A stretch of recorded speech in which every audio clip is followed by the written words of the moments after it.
지금 계속 가져간다면 제 생각에 좀 고생을 좀 할 수 있지 않을까. 주식 투자에서 대부분 실패하는 이유는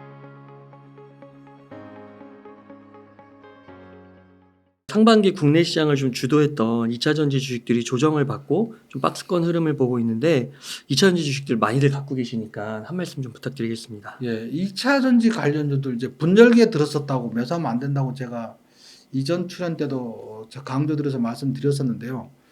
에코프로만큼 이제 조정받지 않고 완강히 버티고 있고 그 외에 에코프로 BM, 포스코 퓨처, 포스코 홀딩스, 포스코 DS 이런 것들은 고점 대비 많이 하락한 상태에 있습니다. 근데 뭐 에코프로가 얼마나 더 버티겠어요? 근데 오늘 에코프로만 하락하고 있더라고요. 근데 이제 주가는 영원히 상승할 수 없거든요. 저점 대비 많이 올랐고 이제 2027년 양극재 매출까지 다 끌어들여서 주가에 반영됐다고 본다면 조정 받아야 마땅합니다, 사실은. 근데 이제 이걸 지금 늦게 사신 분들은 무슨 말 하느냐 이렇게 다른 말씀하거나 이제 나쁜 댓글을 달 수도 있긴 한데, 근데 이게 그냥 당연한 거예요, 어떻게 보면. 근데 여기서 한 가지 질문이 네. 이제 그 2027년 실적까지 끌어다 썼으면 거의 4년치를 끌어다 쓴 네. 거잖아요. 근데 아까 앞서서 엔비디아 같은 경우는 지금 퍼가 높더라도 이번 연도의 실적을 내년에 적용하면 PE가 거의 30까지 줄어든다고 하셨잖아요. 예. 그럼 그거는 1년치만 당겨온 건가요? 아니, 네. 엔비디아는 연초 대비 200% 올랐어요. 네. 에코프로는 10배 넘게 올랐어요. 네. 다르죠. 10배 오른 거랑 200% 오른 거랑 다르죠. 그러니까 에코프로는 훨씬 더 먼 미래를 끌어당긴 그렇죠. 거고 예. 엔비디아는 한 1, 2년만 끌어온 거고. 예, 원래는 주식이 그 매출액 대비 영업이익 대비 적정 주가라는 게 있잖아요, 이게. 네. 근데 주가가 올라가기 시작하면 수급이 붙으면 인간의 욕심이 반응되고 그러면 오버슈팅이 무조건 나온다고요. 얘는 오버슈팅이 많이 된 상태라는 거죠. 네. 하락할 때도 적정 주가는 이만큼인데 너도나도 팔기 시작하면 더 많이 내려가는 경우도 있거든요. 네. 하락이는 상승도 마찬가지인데 얘는 다른 종목에 비해서 오버슈팅 된 상태니까 조정을 받을 수밖에 없다는 거죠. 네. 근데 저점 대비 열 몇 배 올랐잖아요. 뭐 10만 원대 초반부터 150만 원까지 올랐으니까. 네. 그다음에 이제 수익 난 사람이 많이 늘잖아요. 그리고 너도나도 하락하기 시작하면 수익 난 사람이 너도나도 팔기 시작한다니까요. 네. 문제는 늦게 산 사람들이 문제인 거지 먼저 산 사람들은 문제가 안 돼요, 이게. 그리고 충분히 조정 받으면 아까 엔비디아 설명드릴 때 말씀드린 것처럼 수익 난 사람 숫자가 줄어들고 새로 산 사람 숫자가 늘어나면 그게 조정의 끝인 거예요. 수익 난 사람이 다 팔고 새로 산 사람 숫자가 늘어나면 팔 사람이 더 이상 없어지니까 그러면 작은 이슈에도 상승할 수 있잖아요. 그런데 지금은 수익 난 사람 숫자가 굉장히 많은 거죠. 지금 최근에 산 본인이 아니고 저 10만 원대, 20만 원대, 30만 원, 40만 원대 산 사람도 매수한 사람도 아직도 많다는 거죠. 네. 그래서 이제 좀 조정이 좀 필요하다 이렇게 생각되는 건데 이제 사람이 자기 평파성의 함정이라고 한 군데 딱 꽂히면 남의 말이 귀에 안 들리거든요. 학증 편향 뭐 이런 말 있잖아요. 네. 그런 게 좀 무섭죠. 그래서 지금 계속 가져간다면 제 생각에 좀 고생을 좀 할 수 있지 않을까 이렇게 생각이 됩니다. 그럼 뭐 대략적으로 뭐 기간 조정의 평균적인 기간 뭐 이런 게 있는 건가요? 단순하게 말하기 좀 어려울 것 같고 예를 들면 삼성전자를 갖고 예를 들게요. 네. 2021년 1월 그 고점 9만 얼마를 그렇죠. 고점 이후로 네. 얘가 차트를 보시면 한 8개월간 음. 이렇게 행보하듯이 조정을 받았어요. 그 이후로 이제 급락을 하긴 했는데 그때까지 완만히 조정을 받았다고요. 이 당시 시점에 만약 이때 주식을 갖고 있었다면 삼성전자 주식을 갖고 있었다면 다시 반등한다고 느꼈을 거예요. 또 내려갔다 요때 또 주식을 갖고 있었다면 반등할 수 있을 거라고 자꾸 희망 고문 이런 일이 겪어졌을 거란 말이에요. 근데 에코프로가 이제 여기서 하락하지 않고 완강히 버티고 있잖아요. 포스코 퓨처엠이나 포스코 홀딩스 에코프로 비하면 막 고점 대비 많이 내렸는데 얘도 이렇게 내려주면 좋은데 얘는 이제 저거 코스피 편입 뭐 이런 거 이슈하고 패시브펀드 편입에 대한 이슈 때문에 외국인 매수가 들어오고 그러면서 더 많이 오랫동안 버티게 된 거죠. 네. 하지만 결국은 기간 조정이나 가격 조정이 필요하다. 그렇게 생각되는 거죠. 더 가기는 쉽지 않다는 거죠. 더 올라가기는. 그러면 가격 조정과 기간 조정이 마칠 때쯤 다시 매수를 하는 거. 그때는 뭐 괜찮겠죠. 뭐 충분히 어, 빠진 상태에서 다시 매수하면 충분히 다시 올라갈 수 있겠죠. 왜냐면 어차피 전기차는 늘어나고 있으니까. 하지만 지금은 아니라는 거죠. 그럼 그런 게 있나요? 이게 횡보를 하게 되면 네. 그때 계속 이렇게 좀 손바뀜이 일어난다고 볼 수 있는 거잖아요. 그렇죠. 근데 그때 한 지금 보면 삼성전자 같은 경우는 거의 8월까지 한 7개월 동안 이렇게 횡보를 했는데 8개월요. 예. 8개월? 예, 예. 근데 떨어졌잖아요. 예. 근데 이렇게 하고 올라갈 수도 있는 거잖아요. 그렇죠. 근데 그건 알 수가 없는 건가요? 그 순간에.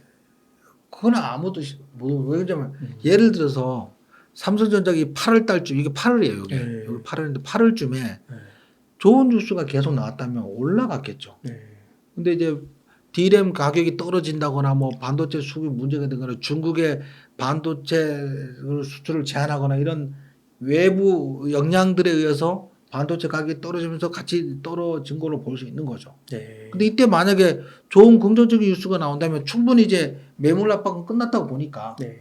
저도 한 8개월 정도면 뭐 8개월 뭐 1년씩 갈 수도 있겠지만 어쨌든 그러니까 좋은 이슈가 있으면 올라갈 수도 있었겠죠. 근데 이 끝에 가서 올라갈 건지 내려갈 건지 이거는 몰라요. 그 당시 상황에 따라서 상황에 완전히 따라서. 다른 거니까 음. 누구 신도 모르죠. 귀신도 모르는 거죠. 예. 음. 시장 상황이 일어나는 거에 따라서 좋은 뉴스가 나오면 올라갈 거고 음. 나쁜 뉴스가 나오면 내려갈 거니까요. 그러니까 많이 오른 주식은 기간 조정은 필수다. 그 정도. 예, 그렇죠. 그래서 많이 오른 주식을 사면 안 된다. 네. 주식 투자에서 대부분 실패하는 이유는 대부분 이름난 유명한 종목을 쫓아샀기 때문이다. 그 사람 숫자가 많으니까 성공한 사람이 적은 거죠. 많이 올라갈 종목을 사는 사람이 많다면 성공한 사람이 훨씬 많겠죠. 네. 예, 그럴 것 같습니다. 네. 그러면 또 하나의 축인 삼성전자 좀 여쭙고 싶은데 네. 삼성전자 주가가 급등했습니다. 네. 1% 정말 깜짝 놀랐어요. 네, 정말 이게 보기 드문 일인데 네. 어떻게 보시나요? 지난 금요일 이제 갑자기 삼성전자가 엔비디아의 4세대 고대역폭 메모리 HBM3를 이제 다음 달부터 공급한다는 소식이 하면서 6% 정도 급등했었거든요. 이제 인공지능용 가속기 양강업체인 AMD에 이어서 엔비디아까지 뚫으면서 내년 삼성전자 HBM 점유율이 50%를 돌파할 전망이라고 합니다. 와. 지난 1일 반도체 업체에 따르면 삼성전자는 지난 31일 8월 31일이죠. 8월 31일 엔비디아의 HBM3 최종 품질 테스트를 통과한 것과 동시에 공급 계약도 맺었다고 합니다. 엔비디아는 이제 그동안 HBM3를 SK 하이닉스로부터 독점 공급했었는데요. SK 하이닉스는 이제 HBM 이거를 2007년 8년부터 연구를 했어요. AMD하고 다른 미국에 있는 반도체 업체하고 협약을 맺으면서 계속 연구를 해서 이제 2021년에 아예 HBM3를 거의 독점하다시피 했었거든요. 근데 이제 삼성전자도 뒤늦게 열심히 연구를 해서 이렇게 엔비디아하고 계약을 체결하면서 HBM3 최대 고객을 확보를 했습니다. 이게 사실 한두 달, 두세 달 뒤에 나올 거라고, 올 연말에 나올 거라고 시중에 알려져 있었어요. 근데 예상보다 훨씬 빠르게 급작스럽게 나오면서 굉장히 급등을 했고, 따라서 상대적으로 SK 하이닉스 주가는 소폭 하락 중에 있었던 것 같습니다. 삼성전자는 이제 엔비디아하고 AMD의 HBM3는 물론 GPU용 첨단 패키징 서비스 공급도 추진하고 있습니다. 첨단 패키징이란 GPU 칩하고 HBM3를 묶어서 고성능 GPU를 가공하는 작업으로 엔비디아는 그동안 TSMC의 GPU 첨단 패키징 물량 대부분을 맡겼었는데요. 최근 생성형 인공지능 확산으로 H100 수요가 빠르게 늘면서 TSMC에서 엔비디아의 주문량을 모두 소화하기 힘들어졌기 때문에 삼성전자에도 주문이 들어왔다는 그런 평가입니다. HBM3 공급을 계기로 삼성전자 주가가 다시 상승할 것으로 예상됩니다. 삼성전자 올 4분기부터 HBM3를 공급하는 등 메인 공급사로 올라서게 될 것이며 덩달아서 내년 이익도 영업이익은 7%가량 상승할 것 같고요. 그 다음에 반도체 가격도 이제 지금 수요가 공급을 돌파하면서 반도체 가격도 올라가고 있어서 한동안 좀 좋은 흐름 예상됩니다. 그래서 혹시 이게 좀 정고점이 96,000원 정도 되잖아요. 네. 그거를 어느 정도 올라갈 수 있을지, 터치할 수 있을지 이런 게 좀 궁금한데 어떻게 보시나요? 그게 조금 더 지켜봐야 될까요? 정고점을 어떻게 올라간지를 우리가 이해할 필요가 있거든요. 네.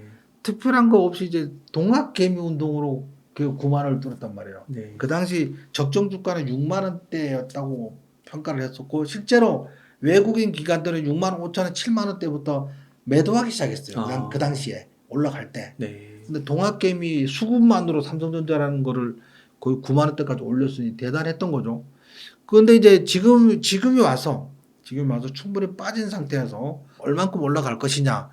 뭐 동학개미 운동 같은 또 새로운 삼성전자 매수하는 붐이 일으면은 뭐 올라갈 수 있겠지만 단순히 매출 증가만 갖고는 9만 원까지 올라가기는 좀 어렵지 않냐 이렇게 예상됩니다. 그 디램도 잘 돼야 되는 거라서. 그렇죠. 예.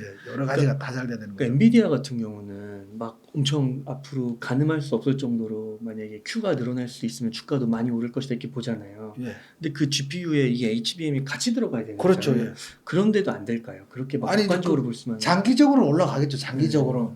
이제 단기적으로 이제 9만 원을 언제 뚫을 거냐 이거는 쉽지 않을 거라는 거죠. 근데 예를 들면 엔비디아 주가가 네. 매출이 굉장히 늘어나고 아까 말씀드린 대로 제가 엔비디아 테슬라는 한 5년 정도 중장기적으로 네. 보고 우리나라 중 이제 단기적으로 트레이딩 관점에서 본다고 했으니까 타임 갭이 나서 그런 것 같은데 매출이 늘어날 거고 그러면 엔비디아가 많이 상승하면 삼성전자도 실적이 늘어날 거고 그럼 주가도 많이 올라갈 수밖에 없겠죠. 근데 그게 언제일지는 예상하기가 좀 어렵다 이렇게 볼 수 있는 거죠. 예. 이렇게 막 6%씩 급등하는 거 많이 보셨나요? 삼성전자 6% 올라가는 거는 한두 번밖에 못 본 것 같아요. 아, 거의 그러세요? 없었던 이례적인 일입니다. 아, 그렇군요. 우리나라 시가총액 코스피에서 20%, 25%. 25% 차지하는데 그게 일시에 들어온 거잖아요. 그렇죠. 근데 그게 일시에 들어오려면 막 다른 거 막 팔고 들어오는 거야.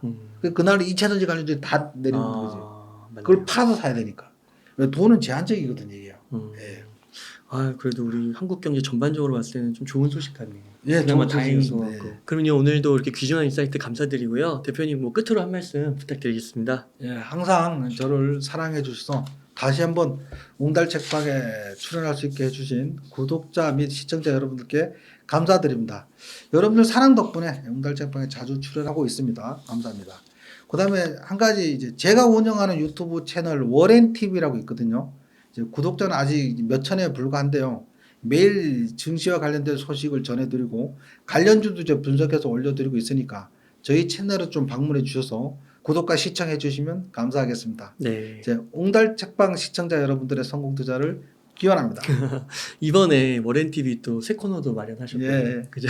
꼰대링. 예. 또 그 주식 투자에 대한 또 얘기도 해주시고 또 차트신도 신간 출신하시잖아요.